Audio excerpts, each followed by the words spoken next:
Olá! No vídeo de hoje a gente dá continuidade àquela série que eu comecei aqui no canal sobre os livros que transformaram a minha vida. Este será o terceiro vídeo, vou deixar o link para os outros dois aqui no box de informações. Às vezes eu penso, aliás, que eu escolhi um nome muito dramático para essa série. Bom, mas é verdade, os livros que eu citei nessa série realmente transformaram a minha vida, então é isso mesmo. E lembrando que o objetivo dessa série de vídeos não é ficar falando muito sobre o enredo de cada livro, analisando como eu faço nas resenhas, e sim apontar o porquê cada um dos livros que eu cito nessa série foram importantes para minha vida de algum modo. Pode ser que o livro transformou a minha vida realmente, ou me marcou por um certo ponto. Enfim, vou explicando tudo isso conforme eu for falando de cada livro. E o vídeo de hoje abarca o período da faculdade. Eu dividi essa série em períodos da minha vida, então o primeiro foi da infância até pré-adolescência, o segundo pré-adolescência até mais ou menos ali o vestibular, e hoje a gente começa a época da faculdade. Eu fiz faculdade de 2015 a 2019, então temos aí 5 anos de livros para comentar. Tentei ser bastante comedida aqui, limitar um pouco da quantidade para a gente não ficar falando um monte, mas não sei se tive muito sucesso. E aí já queria fazer um adendo em relação ao meu período na faculdade que vai impactar este vídeo aqui, que é: no início da faculdade, ali nos primeiros 3 anos, eu basicamente não li ficção. Eu li basicamente não ficção, porque tinha toda a bibliografia da faculdade, que era bastante extensa. Eu cursei economia, para quem não sabe, e além da bibliografia sugerida pela minha universidade, que já era bastante extensa, eu ainda buscava algumas coisas por fora para conseguir ter a formação que eu queria ter, uma formação mais ampla. Então acabou que não li praticamente nada de ficção durante os 3 primeiros anos da faculdade, mas aí depois dos 3 primeiros anos, acho que eu já tinha feito tudo da faculdade, assim, monitoria, iniciação científica, etc. E aí eu ficava, meu Deus, eu só quero minha ficção de volta. E aí eu entrei num período boom de ficção, passei por um ano um pouco difícil, aí li bastante ficção nesse ano também. Enfim, conversamos mais sobre esses aspectos conforme eu for mostrando os livros, mas os 3 primeiros livros que eu irei mostrar são livros de economia. E aí são livros que trazem aspectos bastante práticos, tá? Então não vou ficar falando aqui de bens substitutos, de utilidade marginal, não, fiquem tranquilos. E aí eu sei que não é todo mundo que se interessa sobre isso, então eu vou deixar aqui na minutagem direitinho a parte do vídeo no qual eu começo a falar sobre os livros de ficção. E aí quem não quiser ouvir essa parte de economia pode pular direto para a parte de ficção.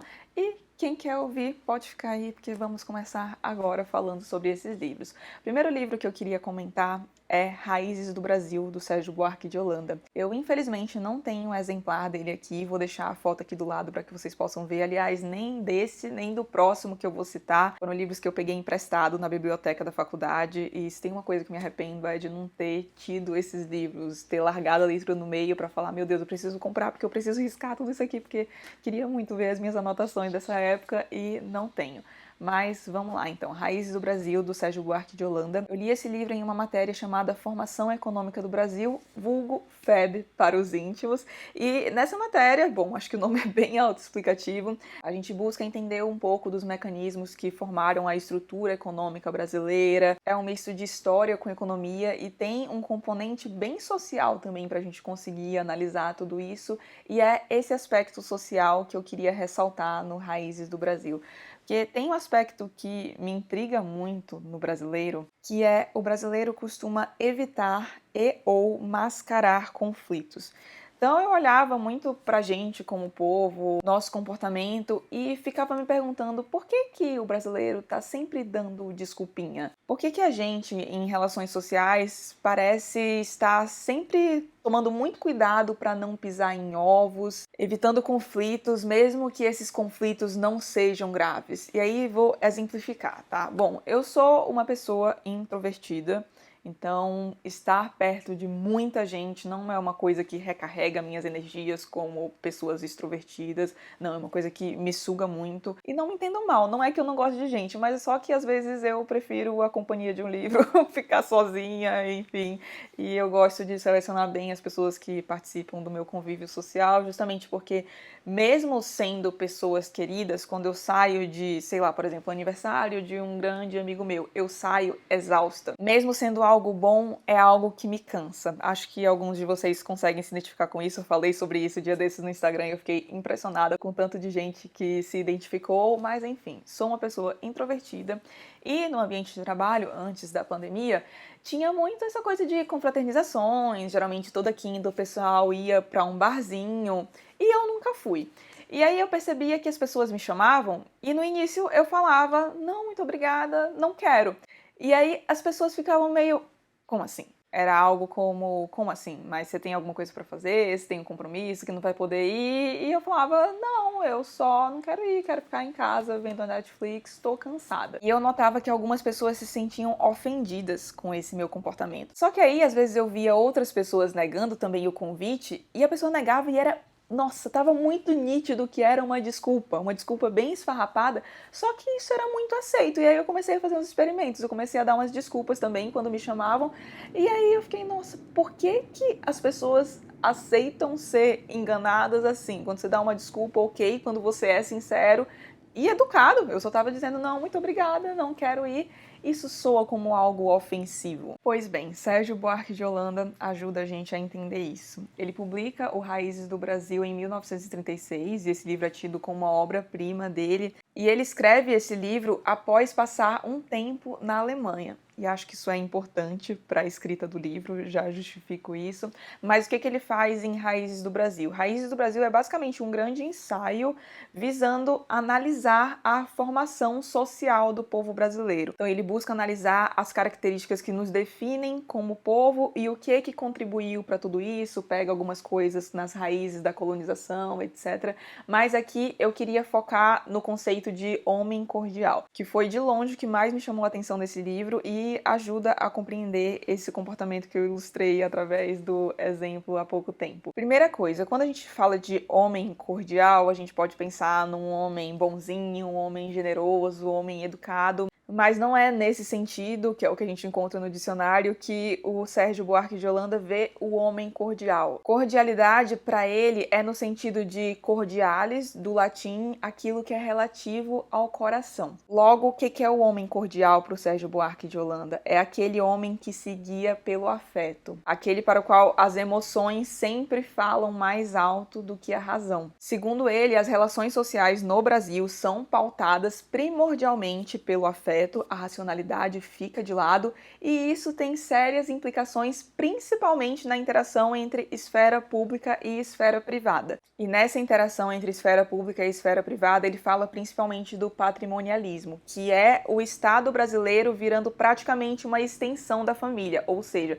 os interesses do Estado se confundem com os interesses do indivíduo que estão ali no poder. Isso parece familiar? Mas eu queria focar aqui na parte mais social, no quesito relações individuais mesmo, relações que a gente mantém no dia a dia, porque, bom, o homem cordial é esse que se baseia sempre na emoção em vez da razão, e isso nos leva a disfarçar situações de conflito, mascarar essas situações de conflito, mesmo quando não é um conflito muito grave. Então, por exemplo, quando alguém te chama para ir para um lugar, você não quer ir. Tem um conflito aí, certo? Não é um conflito nada grave, é simplesmente alguém quer que você vá para algum lugar, você não quer ir, tem sim um conflito. E aí, o que o brasileiro geralmente faz? Ele não quer lidar com esse conflito, porque tem que ter essa coisa da boa vizinhança, sempre um jeitinho brasileiro para resolver tudo. E aí, o que a pessoa fala? Ah, se der, eu vou ver e te aviso. A honestidade muitas vezes é vista como algo ofensivo. E eu falo que esse período do Sérgio Buarque de Holanda na Alemanha deve ter sido importante para ele conceber muitos dos conceitos de raízes do Brasil, porque o alemão é um povo que costuma se guiar mais pela razão que pela emoção. Eu tive aulas de alemão durante boa parte da minha vida e muitas aulas foram com professores nativos e eles sempre comentavam um pouco desse espanto / estranhamento que eles tinham frente ao povo brasileiro. Muitas vezes disso, que às vezes a gente dizia alguma coisa, mas estava querendo dizer outra coisa, não queria ser objetivo mesmo, justamente por ficar com medo de ofender, e muitas vezes a gente se sentia ofendido com uma simples recusa de um convite, por exemplo, porque a pessoa podia simplesmente simplesmente arrumar uma desculpa esfarrapada, em vez de ser sincera e correr o risco de magoar alguém. E essa cordialidade do brasileiro pode fazer até com que relações de violência fiquem mascaradas, fiquem meio embaçadas. E aí a gente pode falar que mulheres, né, do machismo, que muitas vezes é acompanhada de ai, mas foi só uma brincadeirinha. A pessoa vai furar a fila e fala ai, é rapidinho, tô atrasado, vai pegar a vaga do deficiente, ai, é só um pouquinho, enfim, tem sempre aquele diminutivo, né, o ranço disso. E vem aí também o famoso passivo-agressivo, que é um clássico do brasileiro, né? Que tem algo que tá te incomodando, por exemplo, em relação com alguém, e aí você não fala para essa pessoa, chega e fala: oi, fulano, então, isso aqui está me incomodando, será que a gente pode resolver? Não, fica sempre na indiretinha, mas aí quando a pessoa percebe, ah, era só uma brincadeirinha. Às vezes é até difícil você sair um pouco disso, porque esse tipo de comportamento é tão esperado pela sociedade que quando alguém faz frente a isso, fala, não, não é brincadeira não, você está sendo machista, você está sendo violento, é como se caísse uma cortina, né? As pessoas ficam meio assustadas. Enfim, eu falei que esse tipo de vídeo tinha altas filosofadas, né? Espero que o raciocínio tenha ficado claro, mas foi um livro que me marcou bastante nesse sentido, porque me ajudou um pouco a entender as origens desse tipo de comportamento. Segundo livro que eu queria destacar aqui é o Porquê as Nações Fracassam, do Daron Acemoglu e do James Robinson, e esse livro tem um subtítulo que, se eu não me engano, é As Origens do Poder, da Pobreza e da Prosperidade. São esses três, eu não sei se é essa ordem mesmo, mas tá aqui a capinha para vocês verem, mas já aviso que a edição em português deste livro está esgotada. Eu fui até dar uma pesquisada aqui antes de gravar esse vídeo e tem um exemplar sendo vendido na estante virtual por R$ 569. E eu devo dizer que eu acho um absurdo a gente não ter esse livro disponível aqui, porque é um livro realmente muito importante e tá aí sendo vendido caríssimo, né? Mas dá pra achar fácil a edição em inglês. Se você fala inglês, eu vou deixar o link aqui no box de informações. Mas enfim, do que trata o livro? Esse livro foi resultado de anos e anos de pesquisa dos autores no âmbito do desenvolvimento econômico, onde eles aliaram o uso de dados à história econômica para entender por que alguns países prosperam e outros fracassam. E existem inúmeros teóricos que se debruçaram sobre esse tema e, por conseguinte, diversas explicações também. Tem gente que alega que a geografia é muito importante, então, por exemplo, o clima do país, a abundância de recursos naturais. Mas o Acemoglu e o Robinson começam o livro analisando dois países que têm climas muito semelhantes, estruturas sociais muito semelhantes, são católicos, uma rica e outra pobre. E quando eles vão analisar a diferença, eles encontram várias diferenças, obviamente, mas a principal delas e mais determinante para o sucesso de uma e para o fracasso de outra são as instituições. E a partir disso, eles analisam a trajetória de diversos países, inclusive o Brasil, sob a ótica das instituições. Porque para eles de nada adianta um país ser abundante em recursos naturais extremamente valiosos, como por exemplo o petróleo, se esse país não tiver instituições fortes. E aí a gente pode pegar o exemplo, claro, aqui do vizinho Venezuela. Para eles, as instituições são decisivas para que um país tenha progresso ou não. E claro que existem inúmeros outros fatores que influenciam nisso, mas as instituições para eles são algo essencial. E eu estou fazendo bem uma resumida aqui, uma pincelada mesmo no livro, porque se fosse para falar com mais profundidade ia ter que ter uns aspectos um pouco mais técnicos e eu acho que isso não é necessário por aqui.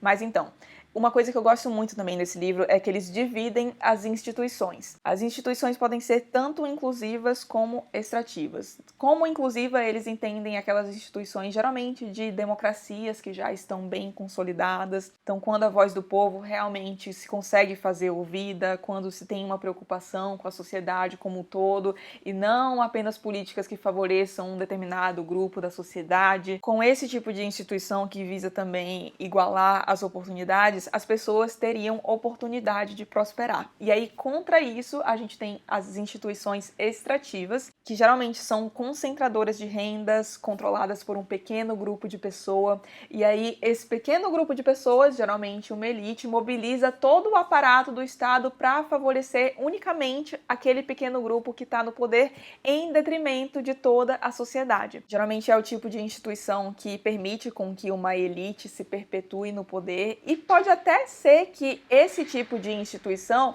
gere crescimento, mas no longo prazo isso é insustentável, porque costuma levar à corrupção, essa coisa de lobby, de novo, parece comum, e assimetria de oportunidades, fazendo com que aqueles que não fazem parte dessa elite dominante no poder simplesmente não tenham nenhuma perspectiva de prosperidade. E por que esse livro me marcou? Tem uma ideia bastante difundida em alguns grupos aqui no Brasil, principalmente em grupos mais liberais, eu digo liberais entre aspas porque o liberalismo aqui no Brasil é algo completamente diferente do que existe no resto do mundo, mas enfim, não irei entrar nessa seara aqui. Mas então, a ideia é de que desigualdade não importa. O que importa é a pobreza, ou seja, a desigualdade não precisa ser combatida, mas a pobreza sim. E eu sempre tive problemas em aceitar esse posicionamento, porque me parecia bastante falho, e lendo o livro do Acemoglu e do Robinson, eu pude entender o porquê. Então, será que é realmente assim? Será que a desigualdade não importa? Será que em um país onde, por exemplo, todos os habitantes vivem acima da linha da pobreza, têm uma condição de vida, de certa forma, confortável, a desigualdade não vai ter um impacto ali no equilíbrio político? Será que a balança não vai sempre pender para um lado no fim das contas? E aí isso vai começar a virar uma bola de neve, vai impactar as instituições, que por sua vez impacta as regras do jogo, e aí causa uma desestabilidade no longo prazo? Robinson e o Acemoglu ajudam a entender essa questão. E para finalizar, não é um livro perfeito, tá? O caso do Brasil, inclusive, porque eles analisam o nosso caso, é bastante problemático e os próprios autores reconheceram o erro. Não sei se está a caminho alguma revisão ou algo do tipo. Acho que seria bem interessante porque o caso específico do Brasil é bem criticado nesse livro e os próprios autores já reconheceram o erro. Mas, apesar dos pesares, livro importantíssimo para a gente conseguir compreender melhor a importância das instituições e o porquê de elas terem de ser defendidas. O último livro que eu queria falar, eu tenho o exemplar aqui. É este, Amartya Sen e seu maravilhoso desenvolvimento como liberdade. Esse aqui foi um dos últimos livros que eu li na faculdade, acredito eu. Foi no fim do 4º ano, se eu não me engano, e eu digo o livro inteiro porque geralmente a gente tinha que ler algumas partes do livro. E foi o caso desse aqui, só alguns capítulos nos foram recomendados para leitura na bibliografia, mas eu achei o livro tão interessante que eu acabei lendo inteiro. E o que eu gosto muito aqui é a visão do Amartya Sen para o desenvolvimento econômico. E aí, só para falar um pouquinho de quem é o Amartya Sen é um economista indiano, Nobel de Economia, e ele veio de uma situação social bastante complicada. Ele era membro de uma classe média baixa indiana, quando ainda era colônia britânica, e durante a infância ele vive uma experiência bastante traumática, que foi a Grande Fome de Bengala de 1943, que foi um horror. Milhões de pessoas morreram devido à fome ou por doenças associadas à desnutrição, e essa foi uma experiência que marcou muito o Amartya Sen.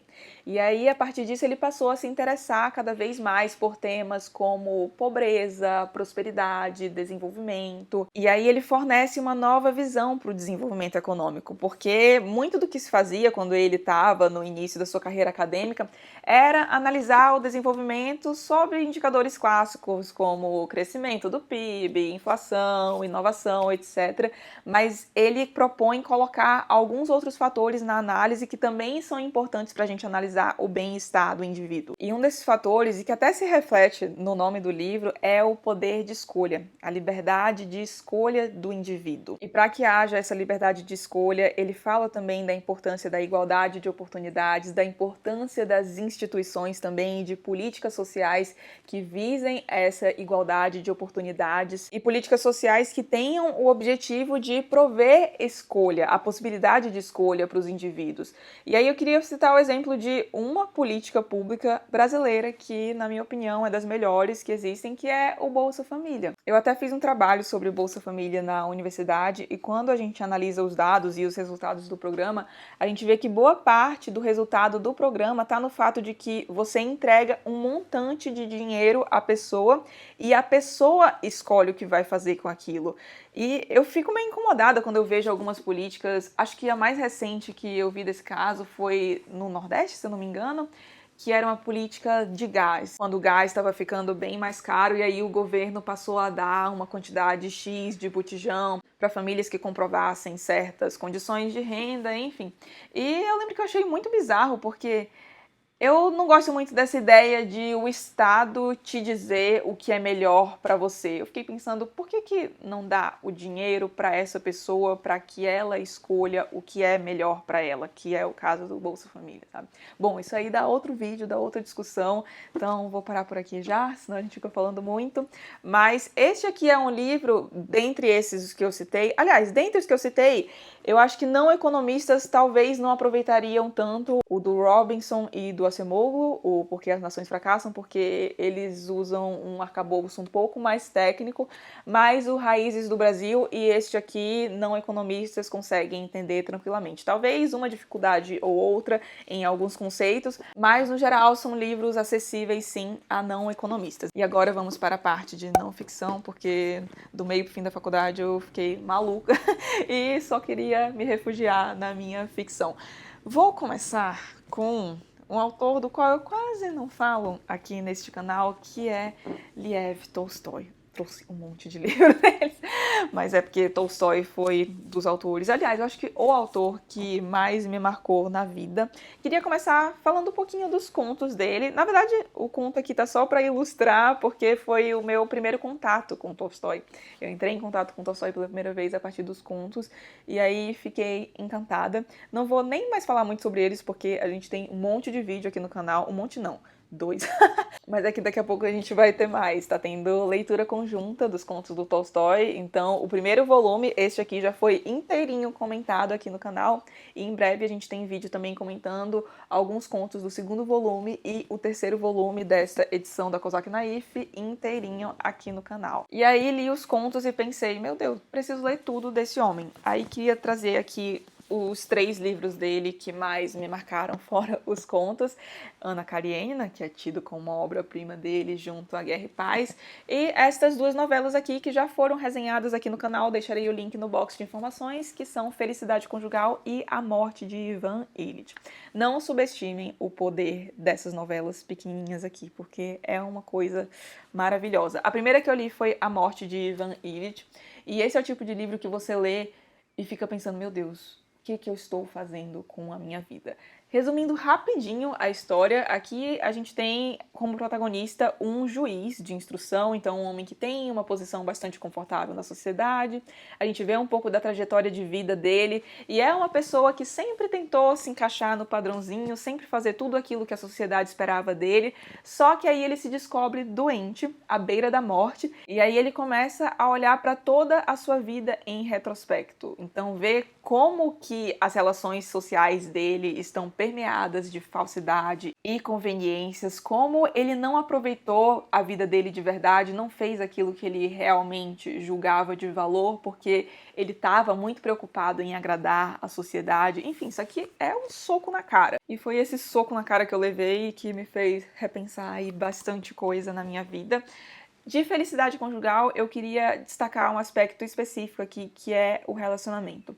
Isso é uma coisa que eu noto muito na sociedade atualmente, porque eu acho que a gente está cada vez mais viciado em dopamina, precisando de estímulos o tempo inteiro, a gente não quer mais passar por muita dificuldade, tudo aquilo que dá um pouquinho mais de trabalho, a gente já quer abrir mão, e aqui o Tolstói fala um pouco sobre isso na ótica do relacionamento, porque aqui a gente tem uma história narrada por uma mulher, que é a Mária, e ela é bem jovem, se casa com um homem mais velho, e no início ela fica fascinada, porque tem toda aquela coisa, né, de você estar conhecendo alguém, e é tudo muito mágico, tudo lindo e maravilhoso.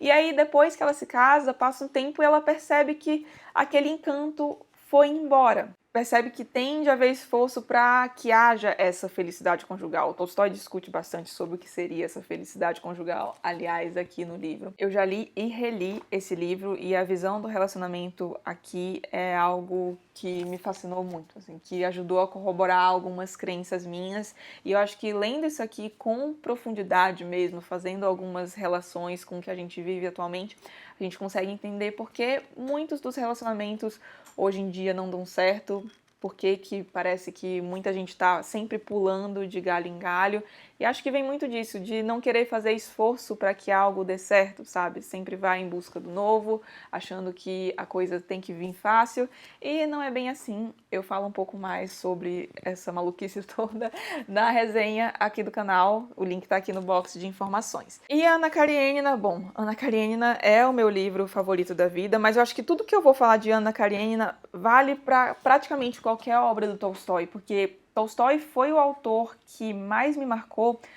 no sentido de que a visão de mundo dele me admirava muito, a clareza que ele tinha em relação a tudo aquilo que o cercava, porque quando você lê a biografia do Tolstói também, quando você lê uns trechos do diário dele, que tá lá na biografia, dá pra ver que era um homem que se analisava muito, tava o tempo inteiro olhando pra dentro de si, vendo como ele poderia melhorar em relação ao mundo.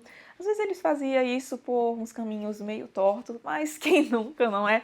Então acho que Tolstói foi muito importante pra mim nesse sentido, de buscar se conhecer mesmo. Eu sei que essa coisa de autoconhecimento ficou meio banalizada ultimamente, né? Uma coisa meio clichê, mas isso é tão importante. E lendo Tolstói, vendo sobre a vida dele, a gente consegue entender o porquê. Livros impecáveis, recomendo muitíssimo a leitura, nem preciso falar disso aqui, né? E eu acho que no mesmo ano que eu entrei em contato com Tolstói pela primeira vez, eu também entrei em contato com Carl Sagan pela primeira vez. Este aqui é O Mundo Assombrado pelos Demônios, tido por muitos como a grande obra-prima do Sagan. E esse livro tem alguns defeitos, tá? Não é um livro perfeito, tipo do Tolstói, que eu acho perfeito. Por exemplo, aqui ele se demora muito falando de aliens, de OVNIs, porque ele escreve este livro aqui num período onde as pessoas acreditavam muito em OVNIs, né? Que viam objetos no céu e aí já falavam, meu Deus, um ET veio pra cá. E aí ele fica desmontando um pouco isso, mostra análises científicas, etc. Fala sobre pseudociência aqui, então eu entendo um pouco o lado dele, porque ele tava pistola com esse tipo de coisa, manchando um pouco a ciência, mas isso se torna um pouco mais cansativo pra gente hoje, né? Mas o que eu queria ressaltar desse livro aqui é a importância que ele dá à curiosidade, a busca do ser humano por saber sempre mais. Ele fala aqui da questão das crianças, de que os adultos parecem estar com cada vez mais impaciência. Então a criança tem isso, né? Já nasce com esse instinto de perguntar o porquê de tudo, querer saber o porquê das coisas. E muitas vezes os adultos, até por própria ignorância, por não saber a resposta, em vez de responder, vamos pesquisar, não sei, mas a gente pode dar uma olhada, fala, não, cala a boca aí, não pergunta isso. Às vezes não tão grosseiramente assim, claro, mas enfim, fica podando esse tipo de curiosidade, que é uma coisa tão benéfica pra gente e que tem consequências no futuro, porque aí pode ser que essa criança deixe de se questionar, que também pode fazer com que essas crianças no futuro aceitem as coisas sem questioná-las. Ele fala muito da importância disso aqui, da gente ser muito crítico em relação às afirmações que a gente ouve, as nossas próprias crenças também, e ele tem uma frase que eu acho sensacional, que é: alegações extraordinárias exigem evidências extraordinárias. Ai, Sagan é maravilhoso. Recomendo muitíssimo a leitura desse livro aqui. Eu falo um pouco mais sobre ele num vídeo aqui no canal, no qual eu revisito alguns livros favoritos dos anos de 2017 a 2019, se eu não me engano. Vou deixar o link aqui. E aí já fica a dica, se vocês quiserem, para assistir a esse vídeo, porque durante esse período que eu voltei a ler muita ficção, eu li vários livros que eu amei. Todo fim de ano eu fazia minha listinha lá de livros favoritos, e são esses favoritos que eu revisito nesse vídeo que eu acabei de mencionar. E acho legal vocês darem uma olhada lá, porque tem as coisas que eu li nesse período que eu gostei muito, mas que não me marcaram, mudaram algumas coisas na minha vida, como esses que eu tô mencionando aqui, mas que nem por isso deixam de ser leituras que eu amei e que carrego comigo pra sempre. Então vale a pena dar uma olhadinha naquele vídeo ali, caso vocês tenham curiosidade sobre as outras coisas que eu li neste período. Aí, falando também deste período, queria falar de O Senhor dos Anéis, que meu digníssimo está relendo, por isso está com o marcador aqui, não sei se vocês conseguem ver assim, enfim, só para justificar o porquê tem um marcador aqui dentro. E O Senhor dos Anéis foi muito especial num momento difícil, talvez, para mim, porque teve um mês, foi 2017, eu acho, 2018, acho que 2017, na verdade, enfim, algum desses anos aí, no qual eu passei um mês inteiro indo de Campinas para São Paulo todos os dias para trabalhar. Então, todos os dias eu fazia esse bate e volta. Uma parte desse período eu tive que conciliar com a faculdade. A maior parte, graças a Deus, foi durante as férias da faculdade, mas enfim, eu estava fazendo um estágio de férias em São Paulo. E era tenebroso, porque eu passava basicamente 3 horas para ir e às vezes 3 horas ou 4 horas para voltar, dependendo do trânsito, porque eu era a primeira pessoa a ser pega no fretado. Aí o ônibus rodava Campinas inteiro para depois ir para São Paulo. Enfim, era um horror. E lá em São Paulo também era a última a ser deixada. Terrível. E Senhor dos Anéis foi muito importante para mim nesse período, porque foi o período de início da minha vida profissional, um período um pouco difícil. E eu sempre voltava de São Paulo lendo Senhor dos Anéis. Tanto que nesse mês eu li os 3 volumes. Ai, eu amo esses livros. As temáticas que são abordadas aqui, questão de amizade, daquela também zona cinzenta do ser humano, de que não existe apenas escuridão, nem apenas luz, a gente tem essa zona cinzenta dentro de todos nós. Ah, isso aqui é maravilhoso. E foi também o Digníssimo que me deu de presente a história favorita dele, então também tem um certo valor afetivo para mim por causa disso. Agora vamos falar de O Estrangeiro, do Albert Camus. Este livro aqui foi um livro que eu não gostei da primeira vez que eu li. Na verdade, não é que eu não gostei, é porque eu não entendi muito bem o porquê desse livro ser tão falado, mas aí reli e aí na releitura veio o poder desse livro aqui pra mim.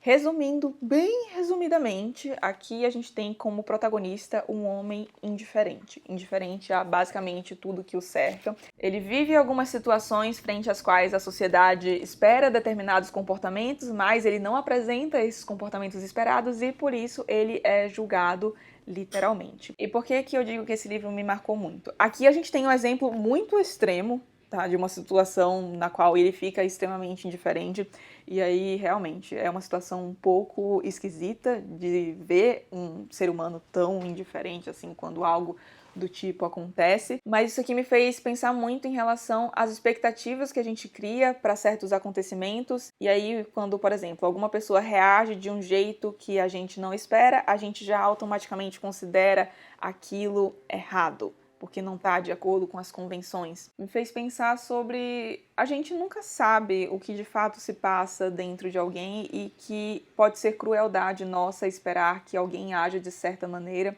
só porque aquilo é esperado da sociedade. Não sei se eu consegui me fazer clara. Vou citar um exemplo mais prático. Às vezes acontecem algumas situações de comoção pública e é exigido de pessoas públicas ou influenciadores, etc., um posicionamento. E aí, se essa pessoa não se posiciona sobre esse determinado assunto nas redes sociais, ela automaticamente é vista como alguém indiferente, alguém que não se importa. Eu vi muito isso no início da pandemia e eu achei uma crueldade que, num momento tão delicado como aquele, tantas pessoas estivessem indo atrás das pessoas que não estavam falando o tempo inteiro sobre pandemia, etc., já acusando essas pessoas de serem indiferentes, quando a verdade é que você não sabe como é que a pessoa está lidando com isso, você não sabe o que está se passando dentro dessa pessoa, você não sabe o que aquela pessoa está fazendo para ajudar as pessoas mais vulneráveis frente a essa situação, enfim, você não sabe de nada, então quem é você para dizer como é que o outro deve lidar com alguma situação, sabe? Eu acho que serve um pouco para a gente pensar nesse tipo de situação e esse livro foi bastante importante para mim, especialmente porque em algumas situações que me marcaram na vida eu fui julgada por não agir conforme a sociedade esperava. E não é que eu não estivesse sentindo aquilo que as pessoas esperassem que eu sentisse, é só que eu tenho uma maneira diferente de demonstrar esse tipo de coisa. Enfim, espero que tenha dado para entender. Saindo um pouco dessas filosofadas e indo para o penúltimo livro da lista, temos O Som e a Fúria, do Faulkner. Esta foi a minha melhor leitura de 2019, se eu não me engano. Ou foi 2018 ou foi 2019. Eu acho que foi 2018. Ai, meu Deus, tô perdido nos anos lá. Enfim, foi a minha melhor leitura de algum ano e eu ressalto isso porque eu tenho uma dificuldade absurda para escolher essas coisas favoritas, melhores, etc. Vide a minha série de livros favoritos aqui, que já tem 3 vídeos e se somar todos os livros, eu acho que dá o quê? Uns 25 livros? E ainda faltam várias categorias, né? Enfim. E essa leitura aqui foi uma que eu consegui eleger com muita facilidade como a melhor do ano. E o que eu queria ressaltar dela é porque, a partir disso, eu passei a prestar atenção em algumas coisas que eu não prestava tanta atenção assim, ou talvez não tanto quanto deveria prestar, que é na estrutura do livro, porque aqui em Um Sol em a Fúria a gente tem um enredo muito, muito simples. Não é aqueles enredos com cliffhanger que servem pra te prender mesmo, não. Mas o livro consegue te prender pelo quão bem escrito ele foi. Isso aqui é impressionante. Você lê e fica, gente, como é que é possível que alguém possa escrever um negócio desse, sabe? Então foi um livro que me marcou muito nesse sentido, de prestar mais atenção no valor de uma obra para além do enredo e na sua estrutura. Preciso muito reler isso aqui pra gente fazer vídeo no canal, que coisa maravilhosa. E terminando a lista com Os Miseráveis, de Victor Hugo. O livro me marcou por diversos motivos, é de longe das histórias mais emocionantes e belas já escritas, mas eu queria ressaltar aqui a questão social, para a gente pensar como muitas vezes a gente se fecha dentro da nossa bolha de privilégio e a partir disso a gente acaba se isentando da responsabilidade de muitas mazelas que acontecem na sociedade. Queria ler um trechinho aqui para ajudar a gente nesse raciocínio. Peguei aqui no celular porque eu não achei a marcação aqui no livro, mas o trecho diz o seguinte: ensinem o mais possível aos que nada sabem. A sociedade é culpada de não instruir gratuitamente e responderá pela escuridão que provoca. Uma alma na sombra da ignorância comete um pecado? A culpa não é de quem o faz, mas de quem provocou a sombra. Eu li este livro durante a faculdade e acho que foi muito importante também para dialogar e ver representado através da literatura a diferença que políticas sociais de qualidade podem fazer para a sociedade. O Victor Hugo bate bastante nessa tecla. Aqui, acho que nesse trechinho ficou claro. Apesar de ele não falar de políticas públicas especificamente, acho que dá para entender o recado. E o livro é maravilhoso. Gosto muito mesmo dos temas abordados nesse livro. Vale a pena ler isso aqui, não só pelo valor literário, mas pelas discussões sociais que a gente consegue tirar a partir da leitura disso aqui. E bom, terminamos a lista. Tem alguns outros livros que eu li depois desses que me marcaram bastante também. Para muitos deles tem vídeo aqui no canal já, inclusive, mas vou esperar juntar mais um pouquinho. E aí, ao longo da minha vida e da existência do canal, a gente vai fazendo mais vídeos para essa série.